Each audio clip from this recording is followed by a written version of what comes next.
It is Sunday, May 24th, 2026. It is the 144th day of the year, and things have escalated significantly since the last time we talked because what was already shaping up to be a serious, severe weather week has now upgraded into something that I genuinely have not seen come together quite like this in a very long time.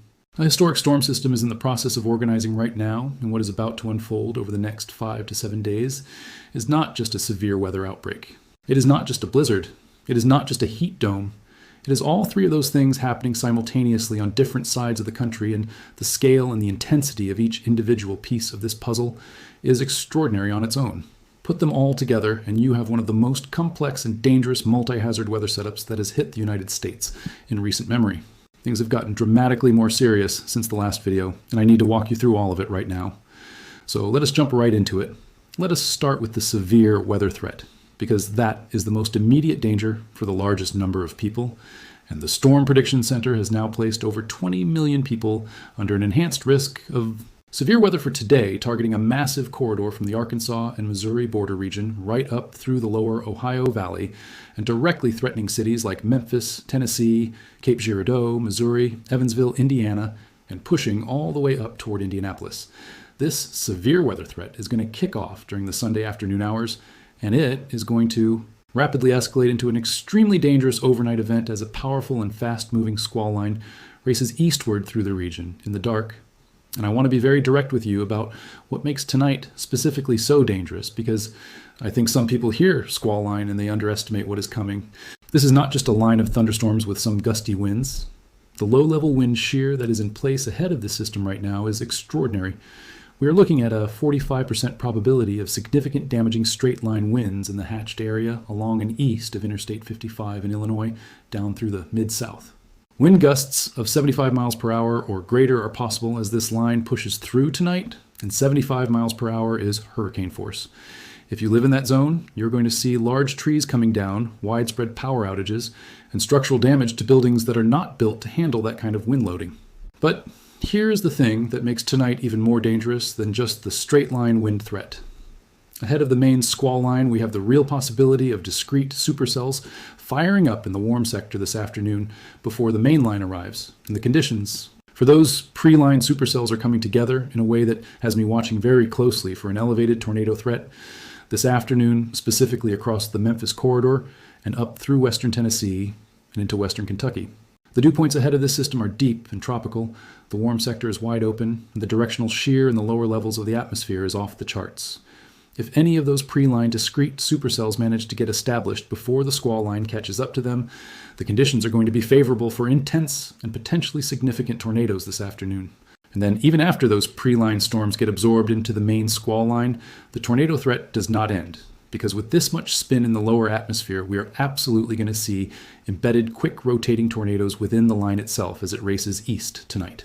Because this is primarily a nocturnal threat for a huge portion of the affected population, you absolutely must have multiple ways to receive warnings that will physically wake you up if you are asleep.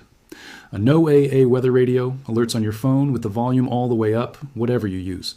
The bottom line is, if you live anywhere from Shreveport to Indianapolis, your Sunday night is going to be loud, dangerous, and potentially life-threatening. Anytime you see that 10% hatched area for significant tornadoes on a Storm Prediction Center outlook, that means we mean business, and that hatched area is on the map tonight. Now, while all of that severe weather is unfolding across the South and the lower Midwest, the cold side of this same historic storm system is simultaneously unleashing something that the upper Midwest has not seen in quite some time. We are talking about a life-threatening blizzard that is right now beginning to organize across central Minnesota and northern Wisconsin, and it is going to push into the upper peninsula of Michigan through the overnight hours tonight and into Monday. This is not just a significant snowstorm. This is a blizzard in the truest and most complete definition of that word. The surface low at the center of this system is deepening explosively over Iowa right now, and as it tracks northeast toward the Great Lakes, it is going to pull an enormous plume of moisture up into the cold air mass sitting over the upper Midwest. And that combination of explosive low-pressure deepening, extreme cold air, and abundant moisture streaming in from the southeast is what separates this event from a typical late-season snowstorm.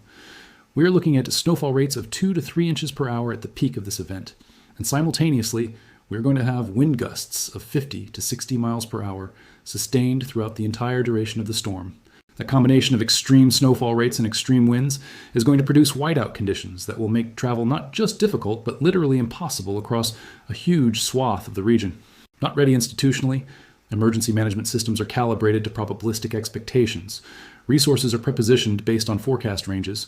Evacuation orders are issued according to protocols developed around historical intensification rates and historical lead times.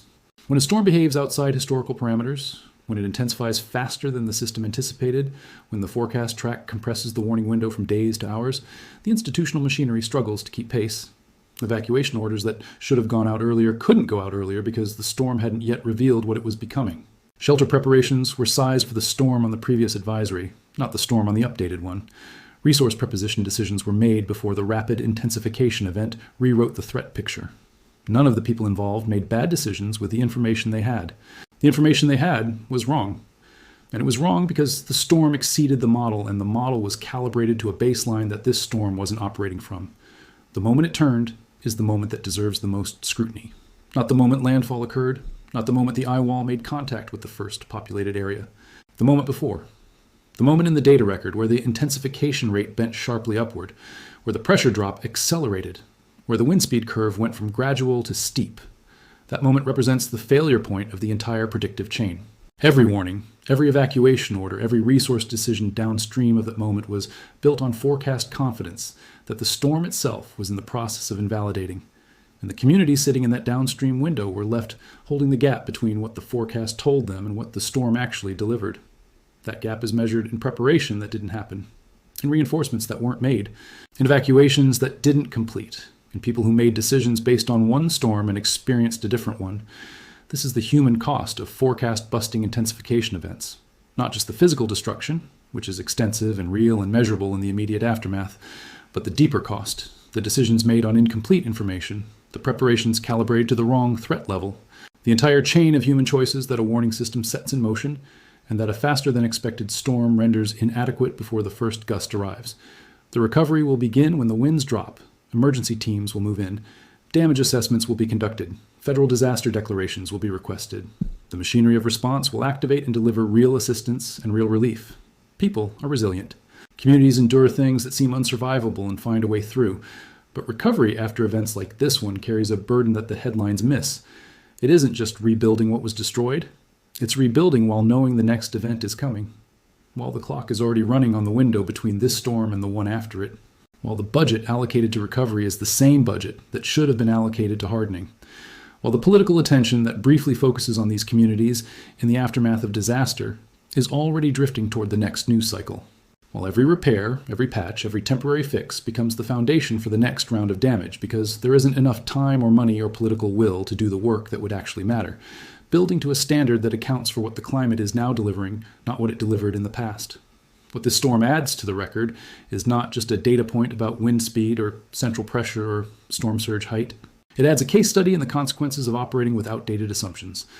Every aspect of the failure cascade here, the compressed warning lead time, the structural damage that exceeded design specifications, the recovery deficit already in place before the storm arrived, the institutional machinery responding to a previous version of the threat connects back to the same root.